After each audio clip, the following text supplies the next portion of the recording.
The ANC is launching its election manifesto at the Moses Mabhida Stadium in Durban today.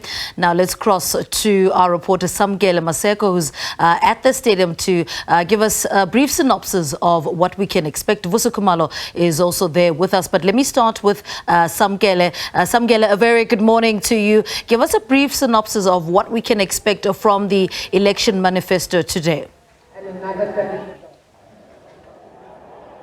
The ANC will essentially be launching its elections manifesto here at the Moses Mabhida Stadium. As you can see behind me, the stadium is set up here at Moses Mabhida Stadium. I'm just going to call Mr. Donald Selamolela, who is an ANC NEC member, just to essentially speak on this manifesto launch of the governing party. Yesterday, they did have that night out with the Tintswalos. The stadium is also filling up now. Buses started coming in at 5 a.m. Essentially, that the president of the ANC will speak on the implementation of the NHI. Mr. Donald Selamolela, ANC NEC member, what can South Africans look to, particularly when it comes to the manifesto launch? You had that night out with the president yesterday with the Tintswalos. What are some of the key priority issues that the ANC will be tackling in this elections manifesto? Thank you very much, Samkele, and to the viewers, greetings this important morning in our program as the African National Congress. Samkele, we really expect the president to reflect a great deal about the challenges that are peculiar and facing us as a country, the challenges relating obviously to poverty, underdevelopment, inequality, and so forth. But we also expect the president to reflect a great deal about the challenges relating to load shedding, what we're intending to do in as far as load shedding. We know the impact that load shedding has had, obviously, Samkele, on our plans to industrialize the economy, to industrialize the country so that we can create jobs, especially for the young people. So we really expect, Samkele, that the president will also, the manifesto will be speaking to that.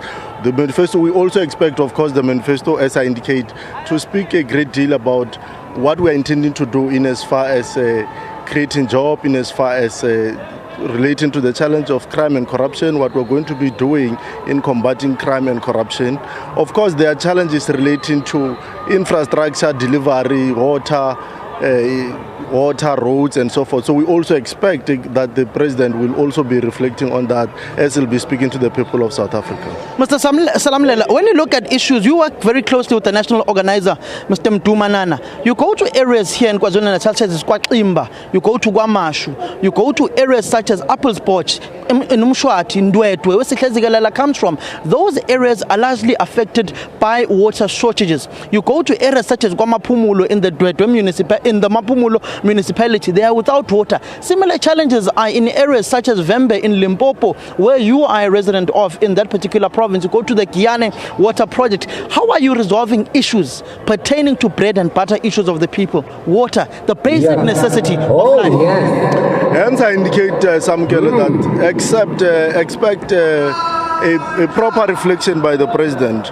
We have experienced, Samkele, of the past 30 years on how we've been dealing with challenges. And I think, as I indicated when I started, that water remains one of the greatest challenges that we are facing as a country. So we expect, without me going into the manifesto, the president, as he make our commitments, because our manifesto is our commitment to the people, we expect the president, when he makes those particular commitments, to speak a great deal about this issue of water and other related challenges, as I indicated, youth unemployment, the issue of roads. I know we have been here in the province and we know we've been in other provinces, as you indicated, as we walk around the villages, as we walk around towns of our country, as we walk around the artery roads and main roads. The issue of challenges of roads, potholes and so forth is one of the challenges that we face. And I can assure you, Samkele, I can assure the viewers that the president will reflect a great deal on those particular issues. Thank you very much, Mr. Donald Selamolela. I'm going to call Mr. Takota Lekhwete from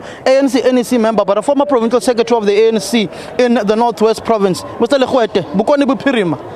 Potholes left, right and center, despite the N12 stretch declared by Nonomuloi, the provincial chair.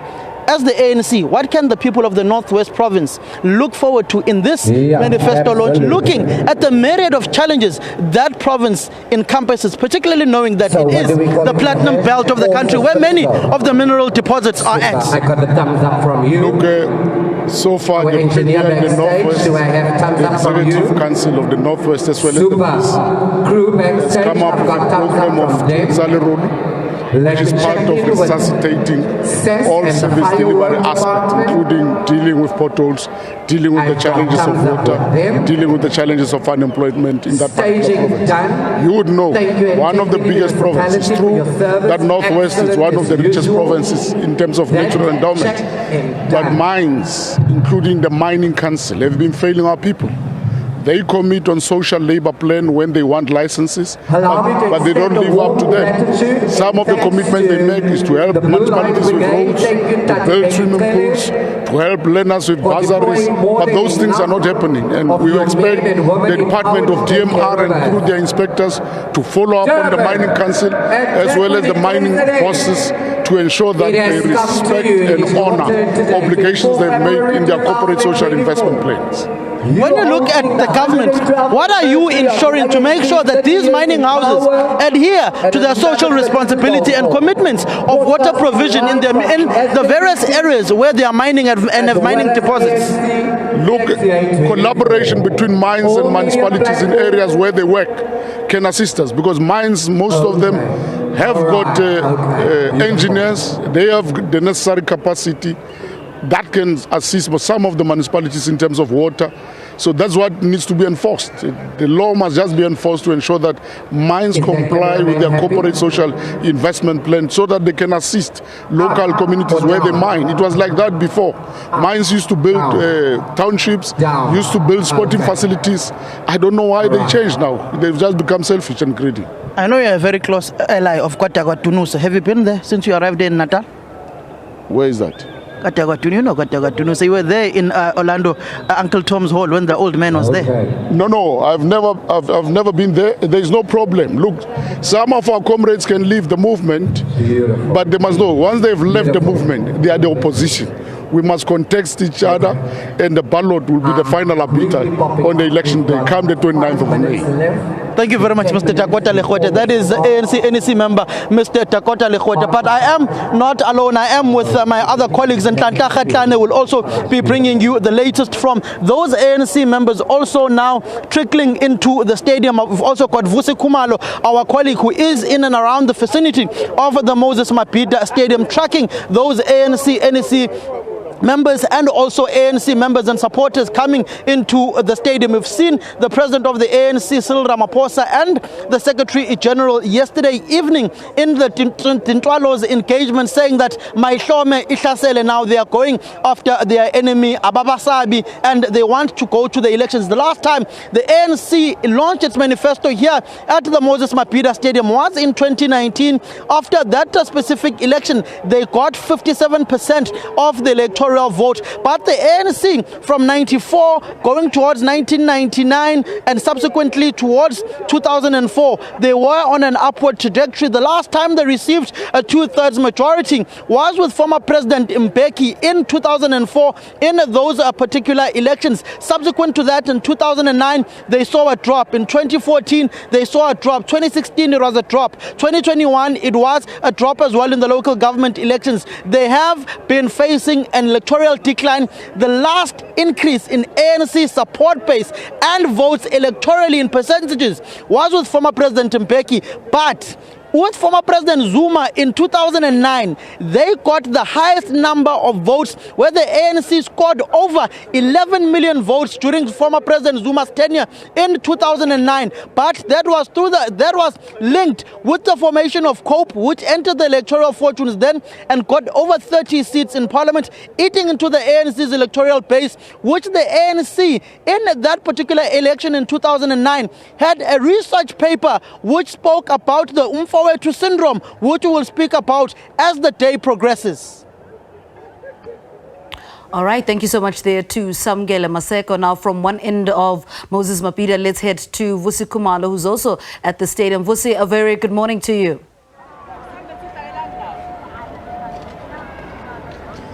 Yes, indeed. Good morning, HC. We are seeing early birds here of the ANC. These are the people or supporters of the ANC who have been flocking in. Some of them we have been speaking to them, saying they've woken up as early as 2 a.m. in the wee hours of this early morning, saying that they want to come here and also witness this history in the making, the ANC launching its election manifesto in the year 2024, preparing for the elections that will be taking place on the 29th of May. So this is the oldest, Africa's oldest liberation movement, which has turned 112 years on the 8th of January. Let me see if we can talk to just a few people here around the stadium who have come in very, very early here. Let's just see if we can talk to you, Sisi. Igama nesibonje kafushane ukuthi usuka kunendawo siyabona ukuthi nikhona la nifike early, nifike nivuwe nini ukuzoba ingxenye yalombuthano weANC. Ngizokubambela. Ngunokuthula ngwakaXaba ngisuka eUtreds Ward 2. Sisuke ngabo 9 eUtreds safika la eMabhida Stadium ngabo 6 ekseni. So ngicela ukubuza kumonga ubelwethu ukuthi indaba ye load shedding ukuthi uyilungisa kanjani, into ezophela nini, izothatha isikhathi esingakanani ukuthi ilungiseke, because uma ngabe sibheka manje siyahlukumezeka ngendaba yogesi. Yes. Okay, she's coming from all the way from Utrecht in the northern part of the province, saying that they are very much concerned about the power outages. Let's talk to a few now. I guess just briefly la mfowethu usuka kunendawo yini efuna ukuyizwa kakhulu unkazi umengameli mhlawumbe ingxaki enihlangane nazo le emakhaya nisuka khona nokuthi kahle hle amathuba omsebenzi njengentsha iyouth kakhulukazi sibonile ukuthi unemployment is increased to 32%. Nithini nakulokho? Uyandisa kwachaka elisikisiki bhuti wami ndilujonge phambili ukuva umongameli uzothini malunga namathuba omsebenzi, because iSouth Africa iyouth yakhona ayisebenzi kakhulu. Sifuna ukuva nje into ezinjani uba uzozimisa kanjani nee-challenges ezikhona apha embuthweni, because nombutho une-challenges zawo, so siyafuna naba uzozama kanjani ukuthi overcome zona ii-challenges ezombutho e-ANC. Kakhulukazi indaba yokungasebenzi kolusha. Yeah. Okay, kakhulu. Ake sisizwe yona ke sisila nini nimi kanjani usuka kunendawo nithini kahle hle yini nifuna ukuyizwa umengameli esho namhlanje sicela ubheke ngala. Ngiyamkela Thukani nisuka elusikisiki lale yasemafengweni kumasipala wasePorson Jones. Into endifuna ukuyazi mina ngaba uhulumende sikhona si-youth sigraduateile kodwa imisebenzi asiyifumani, ingaba yonke lento angathini ukuze asincedisane nathi sibane imisebenzi. Yes. So these are the views on the ground. It's all about job opportunities. These are the youth of South Africa saying that they do want employment. As you know, that just recently the unemployment rate has gone up to more than 32%, and also the unemployment amongst the youth is just almost 50%. So these are the views of the youth, as I'm asking Nomhle just to pan slowly on her left so that you can see the number of people who are still flocking in to the stadium to be part of this ANC Election Manifesto, as the ANC is gearing up to host one of its biggest rallies in the country as they prepare for the election to take place on the 29th of May this year. It's back to you, Lebo. Thank you so much there to Vusi Khumalo. We're going to take a quick ad break. After the break, we continue our coverage of the ANC Manifesto. We have also our reporter Ntantla Khatlane, who's there, as well as Nonjabulo Mtunga Makamu. She will cross to us, though, after the break. Stay with us.